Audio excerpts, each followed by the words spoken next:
បាទសូមជម្រាបសួរពុកម៉ែបងប្អូនទាំងអស់គ្នាជួបគ្នាសាជាថ្មីនៅក្នុងវីដេអូប្រចាំខែរបស់លោកគ្រូចិនសែមបងគឺរបស់ខ្ញុំបាទបន្តតែម្ដងអញ្ចឹងបងប្អូនដោយបានដឹងអញ្ចឹងយើងឃើញវីដេអូប្លង់បែបហ្នឹងជាទូទៅគឺប្លង់ដែលយើងថតសម្រាប់រឿងសយរបស់ឆ្នាំដែលគាត់សយប្រចាំខែនីមួយៗជាក់ស្ដែងនៅក្នុងវីដេអូនេះគឺយើងនិយាយអំពីឆ្នាំសយប្រចាំខែវិច្ឆិកាបាទគឺខែ11ឆ្នាំ2025របស់យើងអញ្ចឹងបងប្អូនយើងអត់ញ៉ាំពេលវេលាយូរទេអញ្ចឹងយើងធ្វើការបកស្រាយជូនបងប្អូនលឿនតែម្ដងទៅសម្រាប់បងប្អូនអាចឆាប់បានស្ដាប់យល់ហើយឆាប់បានទទួលបានព័ត៌មានដែលបងប្អូនកំពុងតែទន្ទឹងនឹងអន្ទះអន្តែងចង់ដឹងបាទអញ្ចឹងពាក់ព័ន្ធជាមួយនឹងខែវិច្ឆិកាជ្រាបទូទៅខែវិច្ឆិកានេះគឺខែកុលបាទគឺខែជ្រូកបាទអញ្ចឹងបងប្អូនដែលគាត់តាមដានហុងស៊ុយឬមួយក៏ប៉ាជឿងគឺគាត់តែងតែដឹងថាខែនីមួយនៃខែទាំង12គឺមានតំណាងដោយសត្វប្រចាំខែនីមួយទាំង12ដូចគ្នាអញ្ចឹងបច្ចុប្បន្នគឺយើងនិយាយអំពីខែ11នេះគឺជាខែកុលបាទខែជ្រូកអញ្ចឹងខែនេះបើយើងនិយាយអំពីកម្រិតនៃការឆុងគឺខែនេះគឺមានភាពឆុងខ្លាំងដោយសារអីដោយសារតែធាតុនៃខែនេះក៏វាឆុងគ្នាដែរដោយសារតែខែវិច្ឆិកានេះគឺធាតុទឹកមកនិងធាតុភ្លើងមកដូចគ្នាអញ្ចឹងទឹកនិងភ្លើងគឺតែងតែប្រច្រាស់គ្នាអញ្ចឹងនៅក្នុងខែវិច្ឆិកានេះបងប្អូនប្រកាសជាសង្កេតនិងសម្គាល់ឃើញថាមនុស្សរបស់យើងដែលរស់នៅជុំវិញខ្លួនយើងនឹងគឺតែងតែមានការនិយាយឬមួយក៏គំនិតខ្វែងគ្នាច្រើនអញ្ចឹងឧទាហរណ៍ដូចយើងនិយាយអីមួយអញ្ចឹងទៅពីមុនធ្លាប់តែនិយាយស្របគ្នាតែលោកនេះទៅជាមានគំនិត1 2កខអីចឹងទៅអញ្ចឹងវាធ្វើឲ្យមានការប្រឆ្លោះជជែកប្រកែកគ្នាក៏ខ្លាំងដែរអញ្ចឹងបងប្អូនដែលគាត់ introvert នៅផ្ទះអូសតែ social media នៅក្នុងខែ11នេះប្រហែលជាឃើញមានមាតិកាឬមួយក៏ trend ផ្សេងដែលគេនាំគ្នាលើកយកមកវែកញែកហ្នឹងគឺវាមានភាពរញ៉េរញ៉ៃអាចថាច្បោកច្បល់គ្នាមានកទៅខទៅច្រើនមតិអញ្ចឹងទៅវាធ្វើឲ្យខែនេះបងប្អូនអាចប្រឈមជាមួយនឹងការ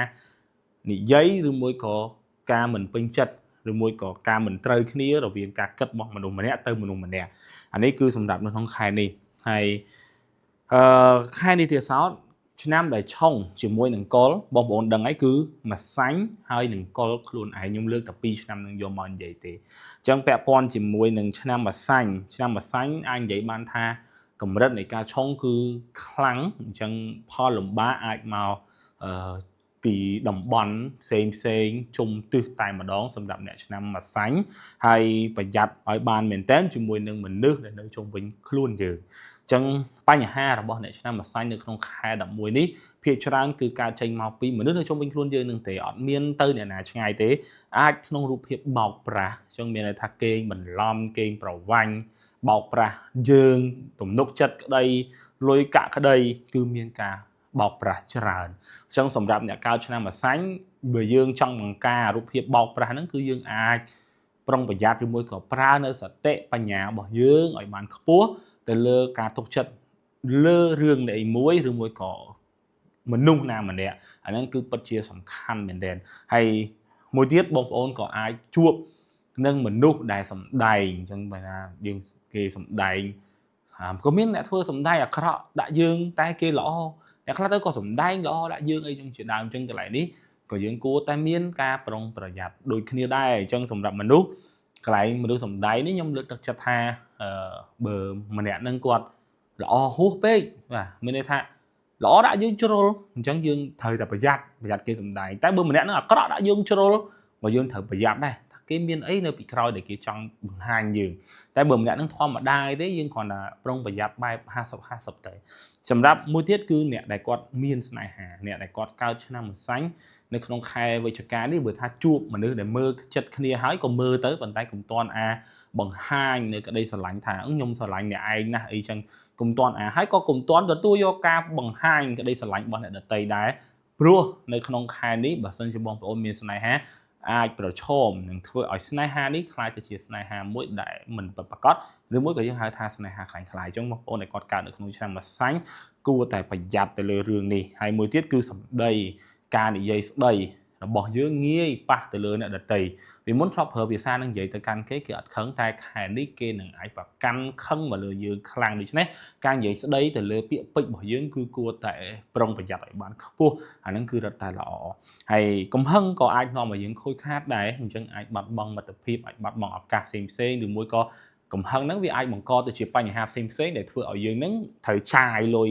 ចាយពេលវេលាទៅលើអ្វីដែលយើងសាងចេញមកពីអាកំហឹងហ្នឹងហើយប្រយ័ត្នទៅលើចុងក្រោយនេះគឺយើងប្រយ័ត្នទៅលើរឿងគ្រោះថ្នាក់អញ្ចឹងសម្រាប់អ្នកដែលគាត់កើតឆ្នាំម្សាញ់ហើយនៅក្បែរអគ្គិសនីឬមួយក៏នៅឆ្ងាយពីអគ្គិសនីក៏ដោយក៏គួរតែប្រយ័ត្នព្រោះហេតុការណ៍នៃការគ្រោះថ្នាក់ខ្លាំងៗគឺបង្កចេញពីភ្លើងដែលយើងអាចនិយាយបានថារលាកក្តីឬមួយក៏ការឆក់អគ្គិសនីក្តីអញ្ចឹងកន្លែងនេះសម្រាប់អ្នកឆ្នាំម្សាញ់ខ្ញុំសូមបង្ហាញនៅចំណុចប៉ុណ្ណឹងសម្រាប់បងប្អូនយកទៅប្រយ័ត្ននៅក្នុងការរស់នៅរបស់ខ្លួនឯងយើងចូលមកឆ្នាំបន្ទាប់អញ្ចឹងបងប្អូនប្រកាសជាថាដំណោះស្រាយនៅណាពីព្រោះឆ្នាំទីនេះគឺដំណោះស្រាយរួមគ្នាតែម្ដងគឺដូចគ្នាអញ្ចឹងខ្ញុំសូមនិយាយអំពីឆ្នាំកលសិនហើយចាំយើងនិយាយអំពីដំណោះស្រាយតាមក្រោយអញ្ចឹងឆ្នាំបន្ទាប់នេះគឺឆ្នាំកលគឺជន់ខែខ្លួនឯងអញ្ចឹងបងប្អូនត្រូវចាំថានៅក្នុងចំណោមសត្វទាំង12មានសត្វខ្លះដូចគ្នាអាចជន់គ្នាសត្វខ្លះអត់ជន់គ្នាទេចាស់ស្ដែងដូចចហើយចអញ្ចឹងគឺអត់ជន់ទេបាទដូចគ្នាតែសម្រាប់ខែណាតែបើសម្រាប់ឆောင်းហៅជន់ឆ្នាំប៉ុន្តែជន់ក៏ក្នុងកម្រិតមួយគួរសមវាសមរម្យមិនមែនគួរសមគឺគួរសមហើយសមរម្យគឺវាខុសគ្នាអញ្ចឹងនិយាយមួយម៉ាត់ថាវាស្រាលទេវាមិនសូវជាធ្ងន់ទេតែឆ្នាំខ្លះគឺដៅតែម្ដងថាឆ្នាំហ្នឹងគឺត្រូវជន់គ្នាអញ្ចឹងវាអាចមានកម្រិតនៃការឆុងនេះគឺធ្ងន់យើងនឹងមានវីដេអូនិយាយអំពីរឿងឆុងទៀតហើយបងប្អូនខ្ញុំតាមដានជាបន្តទៀតទៅនៅក្នុង channel Facebook នៅក្នុង page Facebook ของសុយឬមួយក៏ channel Telegram ឬមួយក៏ក្នុង YouTube ក្នុង TikTok របស់ខ្ញុំបាទផ្ទាល់ចាំបងប្អូនអាច follow បានបាទឥឡូវយើងចូលមកដល់ឆ្នាំកុលនៅក្នុងខែ11នេះឆុងដែរតែឆុងមានលៀបខ្លះដែរមិនមែនថាអត់មានលៀបទេបាទមានលៀបគឺគេលៀបពណ៌បាទគឺគេលៀបពណ៌និយាយលេងបងប្អូនគឺឆុងមានលៀបប៉ុន្មានគ្រាន់តែរឿងដែលសំខាន់ហ្នឹងគឺកើតចេញពីការលៀបពណ៌របស់អ្នកដទៃប៉ុន្តែអ្នកនរគ្នានៅស្ងៀមតែអ្នកនរគ្នាមិនមែនថាឲ្យស្ងៀមគេលៀបរហូតដល់យើងប្រឡាក់ហ្មងទេយើងអាចតបតទៅវិញយើងអាចនិយាយអ្វីដែលជាពណ៌ពិតរបស់យើងណាបាទបង្ហាញទៅឲ្យគេវិញទៅហើយអ្នកនរគ្នានឹងឃើញថាមនុស្សដែលលៀបពណ៌អ្នកនរគ្នានឹងកើតទៅជាមនុស្សរបៀបម៉េចហើយគេនឹងខ្លាចគេនឹងទទួលបានផលរបៀបម៉េចហើយអ្នកនឹងទទួលបានផលរបៀបម៉េចអញ្ចឹងកន្លែងនេះខ្ញុំសូមឲ្យបើមានគេលៀបពណ៌យើងបង្ហាញតែពណ៌ពិតរបស់យើងទៅបានហើយមិនចាំបាច់ទៅអស់រឿងវែងឆ្ងាយអីយកមកនិយាយទេមុននឹងក្រោយពួកគាត់នឹងចេញលទ្ធផលឬមួយក៏ទោសនៃគាត់ធ្វើនឹងលងទៅគាត់វិញចំណុចមួយទៀតគឺពាក់ព័ន្ធជាមួយនឹងការបដិងផ្ដាល់ណាអត់ចំណេញទេនៅក្នុងខែ11នេះសូមបន្ថយការប៉ັດនៅក្នុងនេះនៅក្នុងចិនគេសរសេរថាបដិងផ្ដាល់ប៉ុន្តែបើយើងនិយាយឲ្យរួមទៅពាក់ព័ន្ធនឹងការឆ្លោះគ្នាតែម្ដងការឆ្លោះគ្នាមិនថាឆ្លោះគ្នាតូចធំឬមួយក៏ឡើងដល់តុលាការទេគឺសូមឲ្យកាត់បន្ថយពីព្រោះខែ11នេះអាចអត់ចំណេញមានតែមួយម៉ាត់ថាអត់ចំណេញគឺយើងមិនអាចមានប្រៀបឬមួយក៏រឿងនឹងយើងត្រូវប៉ុន្តែវាអាចមានបញ្ហាអីផ្សេងដែលអាចធ្វើឲ្យយើងខូចខាតទៅលើរឿងអីផ្សេងដូចគ្នាអញ្ចឹងកន្លែងនេះខ្ញុំសូមបញ្ជាក់ថាបើឆ្លោះគ្នាបាទសូមគេហៅថារងាប់ចិត្តរបស់យើងទៅហើយធ្វើចិត្តរបស់យើងឲ្យស្ងប់ទៅហើយកុំឆ្លោះគ្នាអាហ្នឹងគឺល្អពាក់ព័ន្ធជាមួយនឹងបញ្ហាសុខភាពបាទសុខភាពរៀងចុះខ្សោយបន្តិចបន្តួចដែរដូចជាមិនជាបញ្ហាអីទេគ្រាន់តែថាបើយើងនិយាយឲ្យឈឺហ្មងវាមិនចាំជាឈឺទេគ្រាន់តែយើងមានអារម្មណ៍ថាខ្លួនយើងខ្សោយជាងមុននៅក្នុងខែ11អានេះយើងអាចហូបអាហារមានវីតាមីនមានសារធាតុចិញ្ចឹមអីតិចតួចទៅគឺឡើងជាបញ្ហាហើយពាក់ព័ន្ធនឹងលុយកាក់បាទលុយកាក់ខ្ញុំបែងចែកជាពីរលុយកាក់ហើយនឹងហិរញ្ញវត្ថុលុយកាក់បងប្អូនអាចបាត់នៅក្នុងខែ11ហ្នឹងចឹងបងប្អូនអាចមានបាត់លុយខ្លះចឹងបងប្អូនគួរតែធ្វើបុណ្យឲ្យបានច្រើនទៅយើងយកលុយទៅធ្វើបុណ្យជិះជាងយកលុយទៅបាត់ចោលចឹងយើងអាចធ្វើបុណ្យខ្លះទៅក៏ល្អដែរហើយខ្លះហ្នឹងប្រហែលដែរលោកគ្រូមិនបានក៏បានដែរស្រេកលើយើងទេពេលពាក់ព័ន្ធមួយហិរញ្ញវត្ថុវិញអាចនិយាយថាពិបាកបន្តិចនៅត្រង់ពាក់កណ្ដាលខែណាពាក់កណ្ដាលខែគឺអាចរៀងស្ទះរៀងមានភាពមិនសូវល្អប៉ុន្តែដើមខែនិងចុងខែអាចមានភាពល្អប្រសើរជាងអញ្ចឹងបងប្អូនអាចអង្គញបានដែរណោះមួយខែកណ្ដាលខែនៅពីថ្ងៃណាដល់ថ្ងៃណាមិនបាច់ចាំបាច់ខ្ញុំនិយាយទៀតទេបងប្អូនអាចដឹងខ្លួនឯងបានហើយចំពោះរឿងចុងក្រោយគឺពាក់ព័ន្ធជាមួយនឹងគ្រោះថ្នាក់អាចការចេញមកពីពាក្យថាប្រតិកម្មអញ្ចឹងប្រតិកម្មបើខ្ញុំអង្គុយគិតទៅវាមានតែពីរប្រតិកម្មលើអាហារហើយប្រតិកម្មលើថ្នាំបាទអញ្ចឹងបើមានអីទៀតដែលពាក់ព័ន្ធជាមួយនឹងការប្រតិកម្មដូច allergy ដូចអីហ្នឹងគឺសូមឲ្យប្រុងប្រយ័ត្នពីព្រោះគ្រោះថ្នាក់នៃការប្រតិកម្មនៅក្នុងខែ11នេះអាចមានរូបភាពធ្ងន់ធ្ងរជាងរាល់ដងអញ្ចឹងនេះគឺជារឿងរ៉ាវមួយចំនួនរបស់អ្នកកើតឆ្នាំកុលហើយ បន្តមកទៀតយើងនិយាយអំពីដំណោះស្រាយចឹងដំណោះស្រាយនៅក្នុងខែកុលនេះជាខែដែលមិនសូវល្អផងនោះហើយឆ្នាំទាំងពីរនេះក៏ឆុងដែរយើងអាចប្រើប្រាស់វិធីបែបលើករាសីយើងអាចឲ្យម៉ាក់ប៉ាយាយតាឬមួយក៏ប្រសង់ស្រោចទឹកបាទលើករាសីយើងតិចទៅក៏បានដែរហើយសួរថាថ្ងៃណាអត់ប្រកាន់ទេតែបើយល់ល្អមុនថ្ងៃត្រង់ហើយបងប្អូនដែលគាត់ដឹងពីរបៀបលាងសោយរបស់ខ្លួនឯងផ្ទាល់ខ្លួនដែលបានឆែកប៉ាជឺមួយខ្ញុំក្តីឬមួយក៏យើងដឹងមកពីណាក្តីបងប្អូនអាចធ្វើការលាងសោយបានច្រើនដងនៅក្នុងខែ11ហើយសម្រាប់បងប្អូនដែលគាត់និយមអុជធូបអាចព្យាយាមអុជធូបកុងម៉ាបាទសុំនិស័យ DNA កុងម៉ាយកមកជួយយើងលើកនិស័យយើងក៏ល្អដែរហើយមួយទៀតគឺពាក់ព័ន្ធជាមួយនឹងពណ៌លើកនិស័យដល់បងប្អូនឆែកប៉ាជឿឲ្យបងប្អូនដឹងណាអញ្ចឹងយើងដឹងថានិស័យយើងត្រូវការធាតុអីយើងព្យាយាមប្រើប្រាស់ពណ៌ធាតុនឹងឲ្យបានច្រើនអាហ្នឹងគឺរឹតតែមានប្រសិទ្ធភាពឬមួយក៏អាចកាត់បន្ថយទៅលើឥទ្ធិពលឬមួយក៏រឿងរ៉ាវនៃការឆុងអំបញ្ញមិញនេះបានច្រើនគួរសមដែរអញ្ចឹងនេះគឺជាប្រធានបទទី1ដែលយើងនិយាយអំពីឆ្នាំឆុងនៅក្នុងខែវិច្ឆិកាឬមួយក៏ខែកុលឥឡូវយើងចូលមកប្រធានបទទី2គឺពាក់ព័ន្ធជាមួយនឹងទិសដែលយើងត្រូវប្រយ័ត្នអ្នកនរគ្នាដឹងអត់ថាខែ11នេះគឺទិសតារាសាស្ត្រប្រចាំខែគឺដូចនឹងតារាសាស្ត្រប្រចាំឆ្នាំគឺត្រួតស៊ីគ្នាតែម្ដងឧទាហរណ៍ដូចតារាសាស្ត្រប្រចាំឆ្នាំលេខ2គឺស្ថិតនៅកណ្ដាលផ្ទះចុងខែហ្នឹងលេខ2ក៏នៅកណ្ដាលផ្ទះដែរបាទលេខ5នៅ